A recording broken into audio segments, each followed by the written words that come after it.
So in this video, it's going to be very, very powerful. I'm here now with Michael and Kazim, two of my graduates. They have got 14 deals in their portfolio, and this is going to be a live Q&A session. So I don't know where you're at in your property journey at the moment, but maybe you want financial freedom, maybe you're in a position where you want to build some legacy. These boys are specialising in rent to rent, and in this video, they're going to share with you some of their top secrets, exactly how to go and find these deals, how to structure these deals, and how you can achieve massive cash flow in property. So if you're new to this channel, please make sure you hit subscribe right now and the notification bell. Make sure you ask questions, please leave a comment below, and stay tuned for more videos that we release every single week to help you build a property business, build legacy, and build your financial future. So can we please give it up for the one and only Michael and Kazim? Good morning, guys. My name's Kazim, and this is my business partner, Michael. Good morning, everyone. My name's Michael. Yeah, hi. So, today we're going to do a Q&A session about rent-to-rent HMOs. So, if you've got any questions, please pick our brains, and we're here to help. So, let's start. Hi, welcome, guys. Very first question. Every big journey starts with the first step. Yes. So, I specifically want to know why you decided for rent to rent and how did you get to your first deal? Okay, so the question is why we started in rent to rent and how did we get our first deal? So the reason why we started rent to rent, because we used to own companies, such as I used to sell cars, or we both used to sell cars, and I owned a recovery firm, so I was picking up vehicles, doing all of that stuff. The business I was making money from the business, but it was very time consuming. So I wasn't spending time with my loved ones, with my daughter, X, Y, and Z. So it was a lot of hours on the road, and we just had a passion for property. I would like to say both of us, right? Yeah, so we had a passion for property, and we just wanted to just change. So I just packed up the business, sold my vehicles, my trucks, things like that. And we said, you know what, we need a cash flowing strategy. And we did our research, and it was rent to rent HMOs that came up. Even though you don't own the asset, but the cash flow you generate from another person's property was something that was like an eye opener for us. So we studied. We met Liam, followed the process, things like that. And we got our first deal. So in regarding our first deal, we got our first deal from an agent. It weren't easy at first because we had a lot of no's. Like in property or in this strategy, you've got to get used to no's. You've got to have a lot of thick skin and just be consistent. So we would just keep on grafting, and we bagged our first deal with an agent, which was, I think, cash flowing us how much? Yeah, about £1,000 net a month.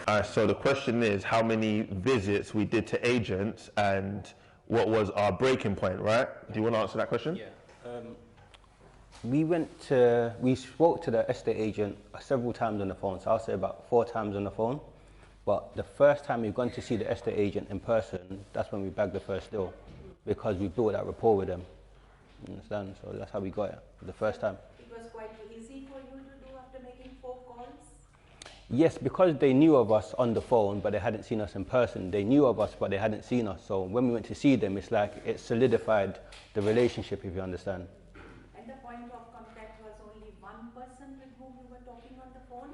Or because there are so many people working on the desk? Yeah, it was one person. Yeah, it was one person. But before that,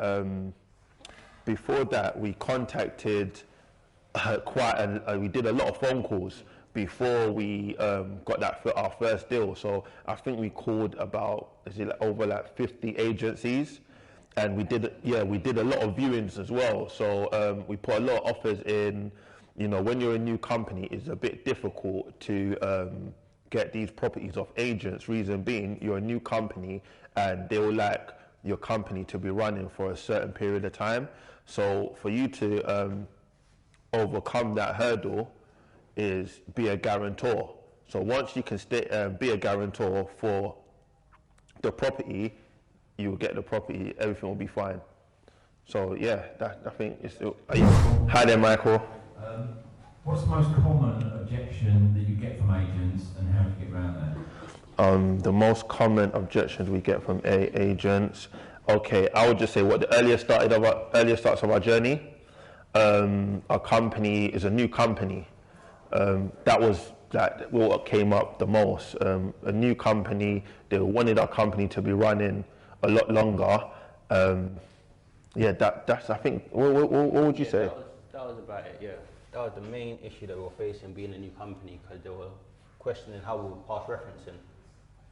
That was the issue. But the rejections to the corporate letting side of mentioning that you were into corporate relocation rather than taking the property for yourselves.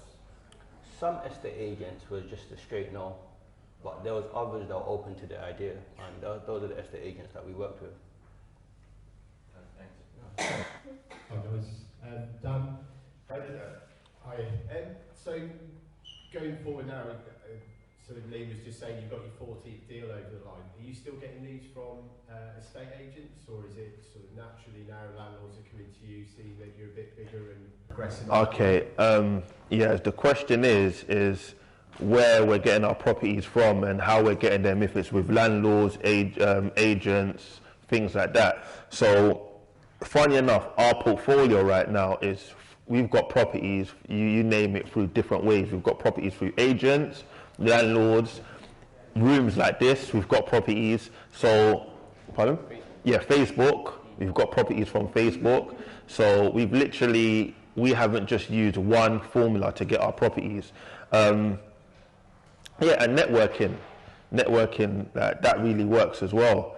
We've got a property just literally off Facebook. You understand? And we were surprised. We've got properties off Gumtree, and we work with landlords that ever since they've met us, they're just actively buying. So they just give us their properties. What the question is where can you find deals within your area if there's no deals in the area, right? No, deals aren't stacking. Deals are not stacking. What I would say is you still look in your area. Don't give up on your area if that's truly where you want to invest. What methods are you going to find these deals? So we've got a couple of agents that we're working with. Like I said, they're really keen. They're passing me through deals. Get a bit excited when the deals don't seem to work. Had a little look on Rightmove and just sort of trying to contact new agents. I think the only area that we haven't sort of delved into deeply is direct to vendor. Okay. Yeah. Direct to vendor letters are good, but you got to remember it's a numbers game. So even though you might send 100 letters, you might get 2 landlords that might ring you, but that is just with consistency. So try direct to vendor letters, be consistent with those, and for the agents, maybe try negotiating the price down. Never be scared to put your offer in. That's something I've learned. If the property is going for X amount, just go in there with an offer. You'd be surprised they would accept it. So things like that, you just got to be confident in your offer and explain why you're giving that offer. And yeah, if you've got agents that are willing to work with you, that's a good thing. But if the deal's not stacking, there's something wrong. So I will just try renegotiate the numbers and see what happens. How are you stacking your deals? So we've got this deal analyzer. Clicking, it's just, maybe it's the way you're stacking the deals, I'm not sure. Maybe it's just, it might be a paper and pen exercise at the end of the day, because what we do is we get the room rates, and then we do £75 each room, and then we minus the utilities and minus the landlord's rent. That's it. Because sometimes these deal analyzers, it might be a bit too much numbers you're putting in. That's why it don't stack. Understand? So just probably change the way you're analyzing the deal, and if it still doesn't stack, then you might have to look in another area, I would say. Yeah. So what sort of numbers would you be putting in, just for instance, that you found the deal, why are you putting in a deal analyzer? So just the room rent, utilities, the landlord's rent. It just seems that I spent a lot of time designing a spreadsheet, but now it sort of seems like I just punch numbers in and it'll come back out magically. Yeah. So yeah. Yeah, it gets like that, but maybe a little quick session and just see, you know, Yeah. get to see your spreadsheet, and I can see where what's wrong. But yeah, just keep on being consistent. Yeah, just make sure, and don't be afraid to put your offers in. You understand? If you put your spreadsheet might be perfect, but it's just that the numbers are not stacking. So if you put your numbers in, whatever offer you believe that, look, okay, I put my numbers in the spreadsheet, this is what I can offer, you just put that offer in. I really hope you've enjoyed this deep dive Q&A session with two of my great graduates, Kazim and Michael. These guys have got 14 property deals in their portfolio now, and they started with no experience. You can do this as well. So keep watching the videos, get yourself along to one of our up and coming property events, and start living the life of your dreams. I'll see you in the next video. Take care.